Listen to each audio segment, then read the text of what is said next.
સુરતમાં દિવસ દરમિયાન કાર્યવાહી કરવામાં આવતા રોંગ સાઇડ વાહન ચલાવનાર 1274 વાહન ચાલકોના સામે કાર્યવાહી કરવામાં આવી હતી. સુરતમાં રોંગ સાઇડમાં વાહન ચલાવવું જાણે નિયમોનો ભંગ ન હોય તેમ સામાન્ય બની ગયું છે. ત્યારે વાહન ચાલકો સામે લાલ આંખ કરતા પોલીસે એક સાથે શહેરભરમાં 25 ટીમો રસ્તા ઉપર ઉતારી હતી, જેમાં દિવસ દરમિયાન કાર્યવાહી કરવામાં આવતા રોંગ સાઇડ વાહન ચલાવનાર 1274 વાહન ચાલકોના સામે કાર્યવાહી કરવામાં આવી હતી. તો બીજી તરફ 830 રોંગ સાઇડ વાહન ચાલકોના વિરુદ્ધ કેસ કરવામાં આવ્યા છે. રવિવારના એક જ દિવસમાં સુરત ટ્રાફિક પોલીસ દ્વારા આ કામગીરી કરવામાં આવી હતી, જેમાં સૌથી વધુ વરાછા મેઇન રોડ ઉપરથી રોંગ સાઇડ વાહન ચલાવનારા દંડાયા હતા. પોલીસના 4 રિજિયનની 25 ટીમોએ રવિવારે સવારે તેમજ સાંજે પિકઅપ અવર્સમાં રોંગ સાઇડ પરથી જતા વાહન ચાલકો સામે કાર્યવાહી કરવા રવિવારે સવારથી જ સ્પેશિયલ ડ્રાઈવ રાખી હતી, જેમાં એક જ દિવસમાં સાંજ સુધીમાં આખા શહેરમાં રોંગ સાઇડ પરથી આવતા 1274 વાહન ચાલકો સામે કાર્યવાહી કરાઈ હતી. સ્થળ ઉપર વાહન ચાલકોને દંડની રકમ ભરવાની તૈયારી ન બતાવતા પોલીસે ઈ ચલણ ઇસ્યુ કર્યા હતા. ભૂતકાળમાં સ્થળ ઉપર દંડની રકમ ન ભરવા બાબતે પોલીસ સાથે વાહન ચાલકોની માથાકૂટ થતી હતી, જોકે હવે ઈ ચલણના કારણે આવી માથાકૂટ થતી નથી.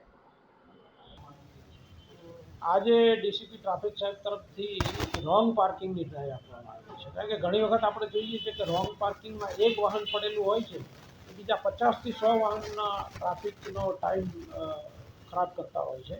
તો આજે અમે અલગ અલગ ટીમો બનાવી અને લોકિંગનો ખાસ ઉપયોગ કરવાના છીએ. તો અમારી લોકિંગ અને ક્રેનો સાથે રાખી અને રો પાર્કિંગના કેસો કરવાના છીએ. ત્યાર પછી અમે સ્પીડ ગનનો ઉપયોગ કરી અને ઓવર સ્પીડમાં જે વાહનો જતા હોય છે એના ઉપર કાર્યવાહી કરવાના છીએ.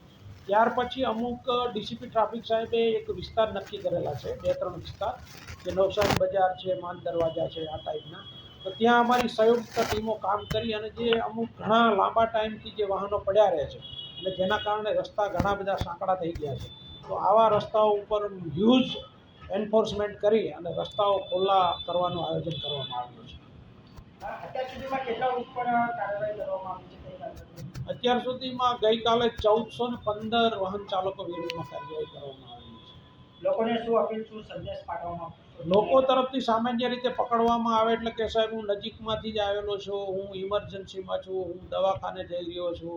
પણ લોકોએ સમજવાની જરૂર છે કે તમે આજે ખોટી બાનાબાજી કરવાથી તમે તાત્કાલિક બચાવ કરી શકો છો, પણ જો મોટો એક્સિડન્ટ થાય તો એમાં પછી કોઈ સ્કોપ રહેતો નથી. તો આવી ખોટા બહાનાબાજીથી બચવું અને દંડથી પણ બચવું, નિયમનું પાલન કરવું જોઈએ, એ એકમાત્ર વિકલ્પ છે સ્મૂથ ટ્રાફિક ચલાવવાનો.